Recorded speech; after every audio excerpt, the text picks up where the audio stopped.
Light it. One of the many things we love about college football are those unpredictable moments, those upsets. And the man who designed one of them joins us right now, Thomas Hammock, the head coach at Northern Illinois University. Coach, I'm going to bark out some numbers for you. I'm sure you've heard some of these. NIU, 0-14 versus top 10 teams prior to Saturday.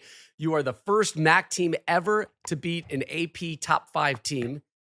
6th win against a ranked team since 2000, and for the first time since 2013, this week, Northern Illinois is in the AP poll, checking in at number 25. Let's go back to Saturday as this upset was developing. At what point in the game did you say to yourself, hey, I think we can actually get out of South Bend with a W here?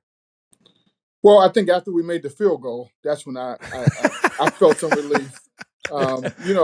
It was into the wind, as Coach Meyer understands. That wind can go in a bunch of different directions in that stadium, and so Well, the touchdown direction. Jesus sometimes blows it a little bit too. Yes. And so I was very concerned going in that direction. But when that field goal went in, I said, "Hey, we have a chance." And then we was going to sky kick on the next kickoff, and then they put number 4 in the game, and I said, "There's no way that we're going to kick to that guy." So I called the timeout, and then we middle squibbed and was able to get them down, and then obviously play some good defense to get out of there with a win.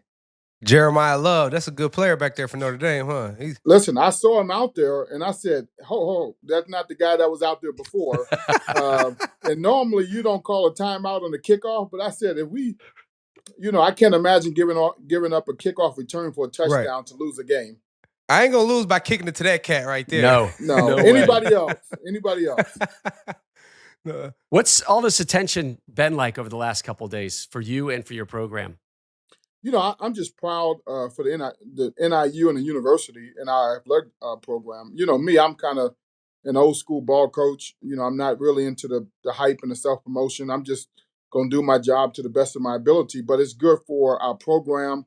It's good to, gain interest. Hopefully it gains financial support in this new age of college football, which is important to try to find a path forward. Hey, Coach. I know you're the head coach now, but I know you was the running backs coach of Baltimore back in the day. I seen some of that offensive twist you got in there, some of the gives, some of the slaps, the gap schemes, the inside zones, the outside zone.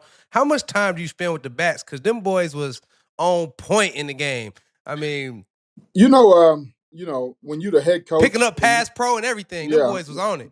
When you're a head coach and you coach the position, and you've seen it at various levels, Coach Meyer with wide receivers, Coach Saban with DBs, you're just going to have a natural eye for that position.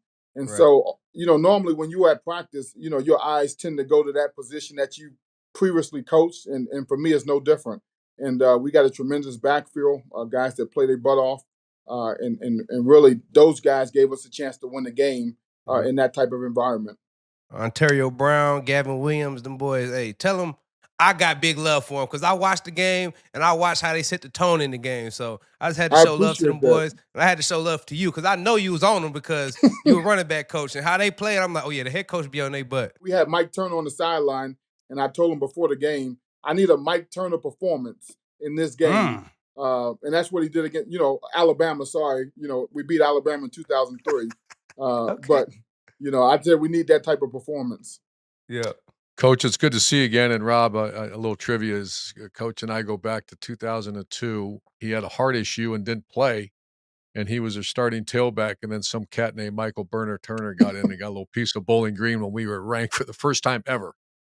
And that was a great game. So when I see this question, that a non-power conference school, it used to be Power 5, now it's Power 4.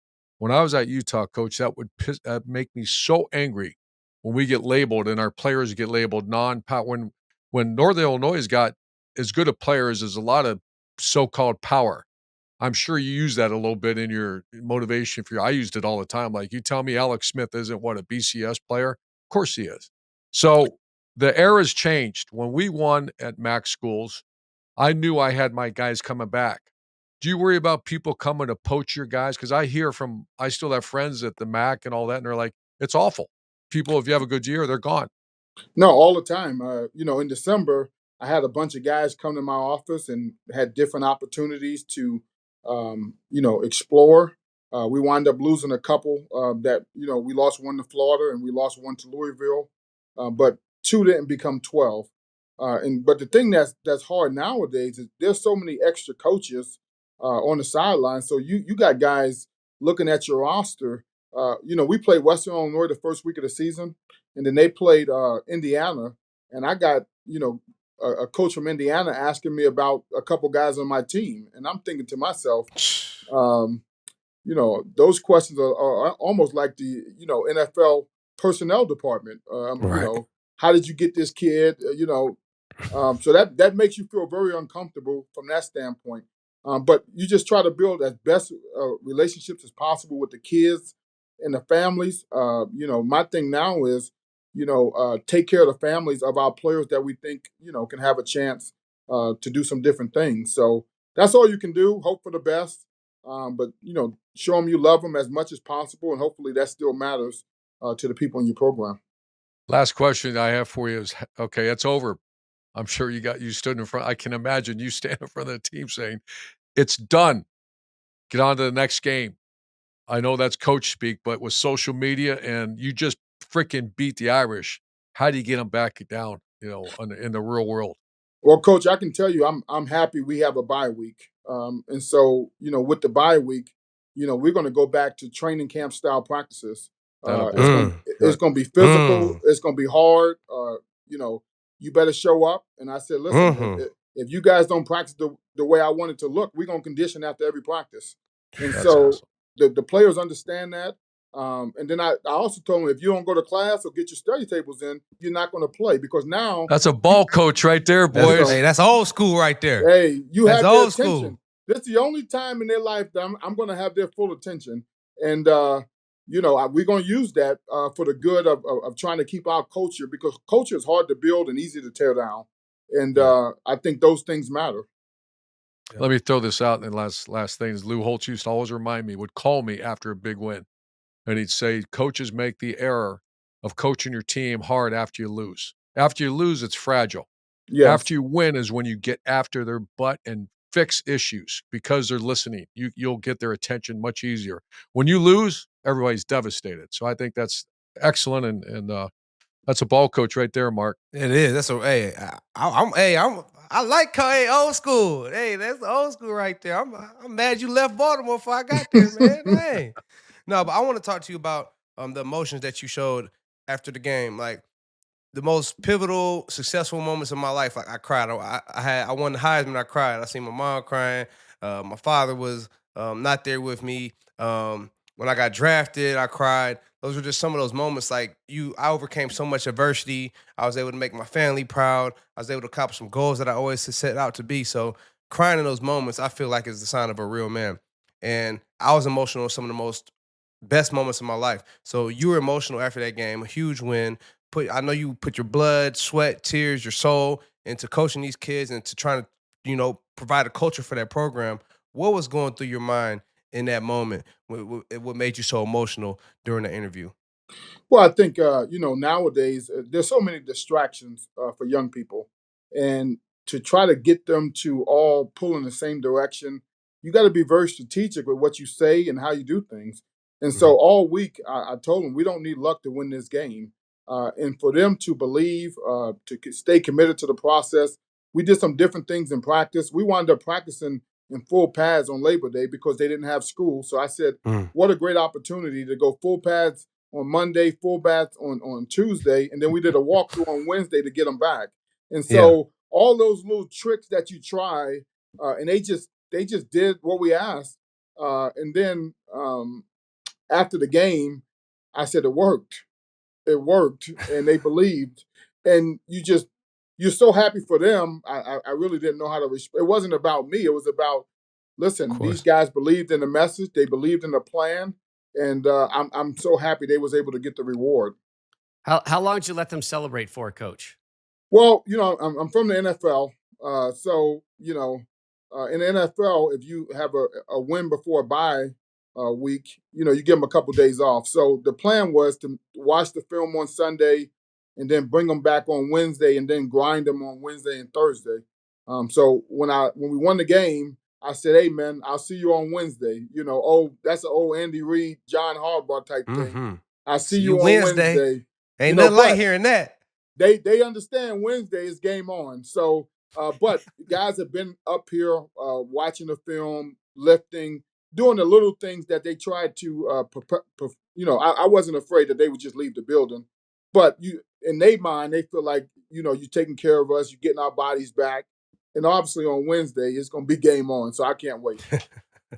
We talked about the emotion that you had post game, obviously the emotion that your players went through, but it's also your alumni and it's your former players. And there's this great clip that we want to show you right now about a former NIU player watching it, and I believe it's his daughter secretly recording him. And I'm curious. I'm sure you've seen it, but if you haven't, take us in and kind of what goes through you when you're seeing this type of reaction.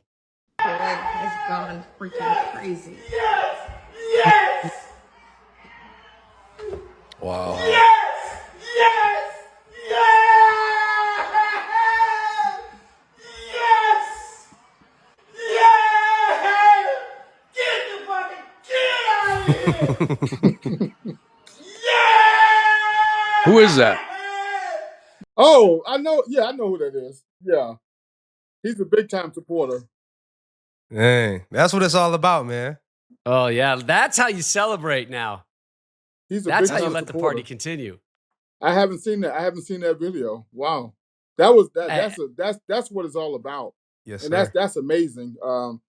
And that's why you coach. I mean, to bring back that pride. Obviously, this is my alma mater, so when I lose twice. You lose as the head coach, and you lose as a alumni. I think people think I sit in the chair and I'm not affected. I'm certainly affected because it's a tremendous amount of pride and respect that I have for this position and what it means to me. What are some of the other reaction texts, phone calls, emails that you've been getting the last couple days? Yeah, no, obviously it's been crazy from that aspect. But one thing I appreciated, a lot of the MAC head coaches reached out to me, and I think that's big because we're all competing for a MAC championship.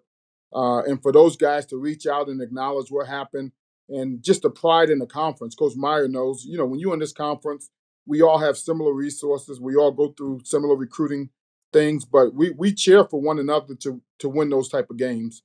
I was going to say, just to add to your comment, is that the one thing about the MAC, coach, and not many people know this, it's the best coached conference in America. You know why, Rob? Everybody's the same. Every team in the MAC comes jogging out on the field, where in the Big Ten it's not. You have some teams that it just have, but for the most part, Mark, every team in the MAC looks the same. Now you got to outcoach that other Right. team. So I think that's great for you. Coach, Yeah. have you thought about how much of a monumental win this is? Like with the expansion of the 12-team playoff, this might, you guys, handle your business in the MAC, like Coach said. This could put y'all in position to make the playoff. You know what I mean? That was a monumental victory. Have you thought about the significance of that? No, I mean it's so early in the season, right? And as coach understands, the MAC is a very competitive league. A lot of one possession games. We just got to fight each and every single week to find a way to try to win. We know what this conference is about. It's a lot of great teams: Mm-hmm. Toledo, Miami of Ohio, Bowling Green, Ohio. So we got a tremendous journey, but all we're trying to do is continue to get better, improve fundamentally. And then give ourselves a chance to go play our best football. That's a ball coach, huh? That's a ball coach. That's a ball coach the right real one. there. Coach Hammock, we've been peppering you with questions. I know you've been bombarded since that upset win in South Bend on Saturday. We're going to reverse things right now. You have the microphone. You have the podium. You get to ask a question of one of us. Wow. I'm going to ask Coach Meyer. You bet you are. That's the right decision already. Yes. I thought you was going to ask me. Dang. No, way, no. Coach, obviously, I followed your career a long time. You being a Midwest guy, coaching wide receivers at Notre Dame, and your competitive greatness that you displayed. I've read everything about you, from how your off-season workouts at Bowling Green to Utah to Florida, all those things. If you were coaching today, how could you still, you know, get some of those same attributes out of players as you did back in the day? I've actually asked some people that because I think, old school coaching, people tell the story if they had the transfer portal when I was around, Mark, 85 guys at transfer. Mm. But that was kind of I grew up in the military type family. I grew up in Navy SEAL training, and the idea was if you didn't want to be here, ring the bell. The problem is 85 guys would ring the bell. So now Correct. there's a fine line between, I think Kirby's smart from what I hear. I've never watched his practice, but they say he's rugged. Nick Saban is rugged. Yep. I can understand you're rugged because no matter what happens, the game of football is a tough man's game. It is. You can spread it out, you can throw it, it's a tough man game, and you better be tough and in shape. So I don't know. That's one of the reasons I'm not coaching is I think that's a tough task right now for you guys because you got to keep your players. The real ones gonna stay. Like, you might have some weak ones that tap out, but the real ones, the ones that's about their life, they gonna stay. Especially when they got a coach who cares for them, loves on them, and wants the best for them, and coaches them hard. Like, all those things, a real player is gonna want that and gravitate towards that and know that he'll be a better player from going through that. So, you'll have some softies that, tap out and ring the bell like Coach say. But the real ones, they gonna fight it through. I'm a fan, Coach. I look forward to watching you. Thank you. I appreciate that. Big Coach, NIU fans over here now. I need some Three gear. of them. Hey, Three of big them. Some trust. gear. Big Big trust. in the flesh. Yes, sir. Hey, you know I follow Baltimore, so Hey, once Hey, you're you know ready- what? Let's get Big Noon there. We got to get Big Noon Let's there. go. Road trip to a Let's Maxwell. go. I would love it. I'm down to go see Coach. I want to spend some time in the facility, man. With Hey, Coach, how are you starting Wednesday's practice? Inside drill. so we our players understand that we start good on good right after stretch. It's good on big good. on big. It's all good on good these next 2 days, and we're gonna put the ball down. And, We got to get there, Mark. and run it. We got to get there, boys. Full Love it. pads. Oh, full pass. Inside run and all. Yes. They know what it's gonna be like. Yes, sir. One-on-one. Coach Hammock. Tell Burner Turner I said hello. I will do. He's your good luck charm. You're going to have him in Raleigh with you when you guys take on NC State in a couple weekends. Looking for another big upset win. Yeah, I got to get some NIL money out of them. There we go, baby. Hey, man, congratulations, We'll bleed him, Coach. man. We We'll bleed him. appreciate you. Thank you. Coach, Thanks for having me. fantastic. Yeah, Congratulations thanks for your on the time. success Saturday, the continued success, and everything that's going forward with your program. And thank you for taking the time to join us, Coach Hammock. Really appreciate it. Thank you, and go Huskies. Light it.